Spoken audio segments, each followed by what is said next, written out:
Hello students, welcome to Study Circle.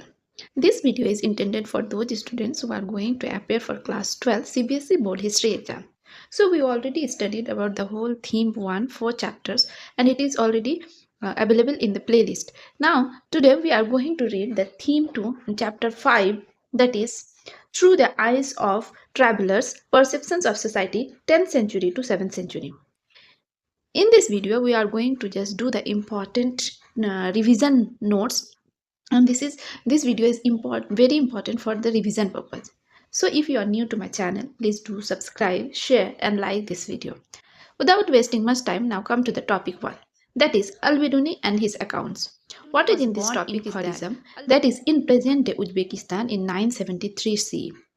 Khwarizm was an important center of learning, and Al-Biruni received the best education and was well versed in a number of languages like Arabic, Persian, Hebrew, and Sanskrit. He also studied the works of Plato and other Greek philosophers through Arabic translations.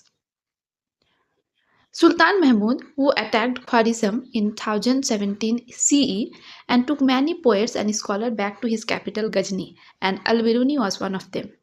Initially, he disliked this, but gradually developed a liking for the city and spent rest of his life there until his death at the age of 70. Al-Biruni was a great mathematician, philosopher, and astrologer, and scholar of Sanskrit.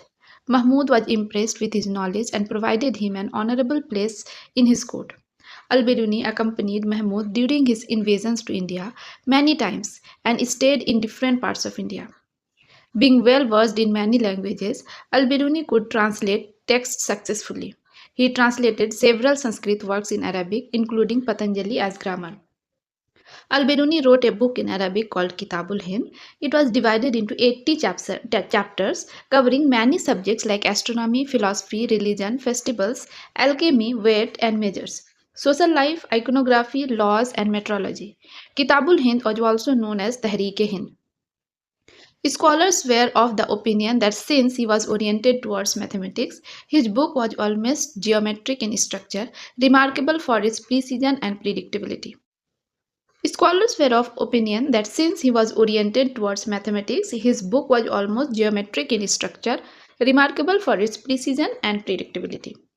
He used Arabic language and wrote his text for the people on the frontiers of the subcontinent. He was familiar with translation and adaptation of Sanskrit, Pali, and Prakrit texts into Arabic, and he was critical about the ways in which books were written and wanted to improve them. Al-Biruni discussed several barriers. Al-Biruni wanted to understand the caste system in India and made it clear that social divisions was not unique in India. He believed the concept of social pollution belonging to the caste system as against the laws of nature.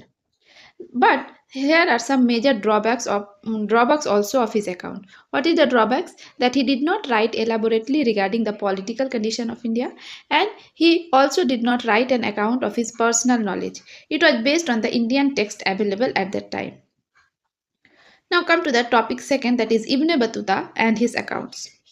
Ibn Battuta's traveling account, Rihla, gives very interesting information about social and cultural life of India, and it was written in Arabic. He considered experience gained through travels as a more important source of knowledge than books. Ibn Battuta was attacked by bandits and robbers several times. Ibn Battuta was a globe-troller. Around 1332 to 1333, he went to Mecca, traveled to Syria, Yemen, Oman, Persia, Iraq, India, and China. He stayed in India, Multan, and his visit to China was extensive. He went over till Beijing but did not stay over there for long. He decided to go back to his house in 1347 century, and his description about China are often compared with the description of Marco Polo. He came to India to get patronage of Muhammad bin Tughlaq and became Qazi or judge in emperor's court over a period of time. Due to a misunderstanding, he was sent behind the bars. Later, he was released and sent to China as the envoy of the emperor.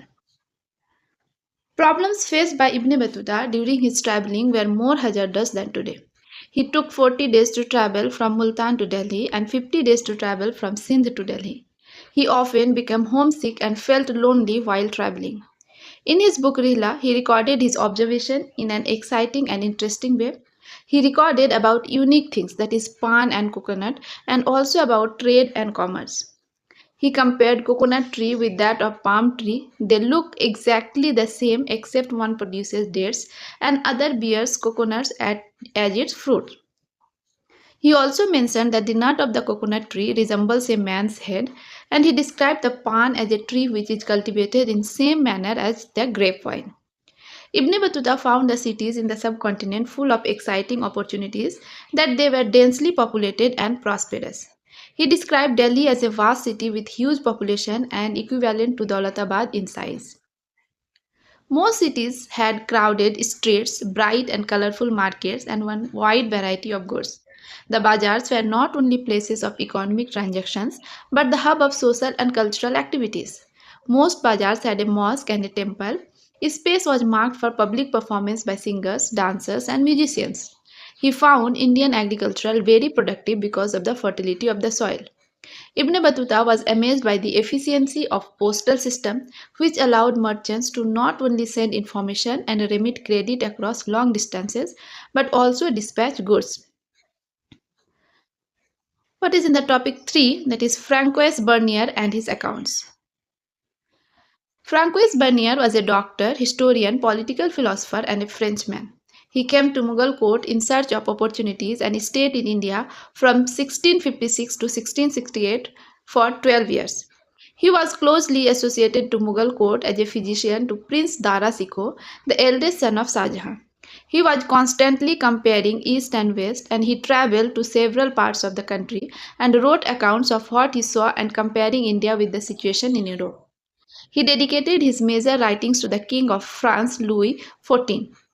His works were published in France in French language in 1670 to 71 and translated into English and other languages like Dutch, German, and Italian within next 5 years. According to Bernier, one of the fundamental differences between Mughal India and the Europe was the lack of private property in land. He believed in the virtues of private property and saw crown ownership of land as harmful for both the state and its people. According to him, King distributed it among his nobles that resulted in disastrous consequences for the economy and society. Bernier felt that artisans had no incentives to improve the quality of their manufactures and the profit was taken by the state. A vast quantity of the world's precious metal flowed into India, as manufactures were exported in exchange for gold and silver. Merchants often had strong community or kin ties and were organized into their own caste and occupational bodies. The prosperous merchant community engaged in long trade. Slaves were openly sold in markets and were regularly gifted to each other. According to Bernier, some slaves were engaged in fundamental service of Sultan and were expert in music and dance. Sultan also employed female slaves to keep a watch on his nobles, and slaves were used for domestic purpose. All the contemporary travelers have written about the treatment with women, which was crucial point of difference between the Western and Eastern countries. Bernier wrote in detail about the inhuman practice of sati. Thus, travelers' account provide us with the tantalizing glimpse of the men and women and the societies during these centuries. At the same time, their observations were shaped from places where they came and they had missed many aspects of social life with which they are not familiar. The experiences of men and women from the subcontinent who crossed mountains and seas beyond the subcontinent and ventured into different levels remain unknown. Hopefully, their experiences and their findings are systematically recorded by the historians in the years to come. Now, know the terms. The important terms in this chapter is that metrology. That means it is the science of measurement. Khwarizm is a name of a place in present-day Uzbekistan. Alchemy covered metal. That means medieval forerunner of chemistry. Sindhu is the name of Indus. Iconography means a collection of illustration or portraits. Al-Hind. Al-Hind, Arab used for the region east of the Indus. Hakim or Vaid, that means physician. Wakil means lawyer. Pandit or mullah for the teacher. Antyaja, that is born outside the system, very low caste. Mahajans, the caste-based occupational groups of merchants in western India, and Seth is the chief of Mahajans. Nagar Seth, chief of merchant community in cities, and Uluk is horse post, means take care of the horse, caretaker of horse. Dawa is the food post. Takas means the coin, degenerate means degraded.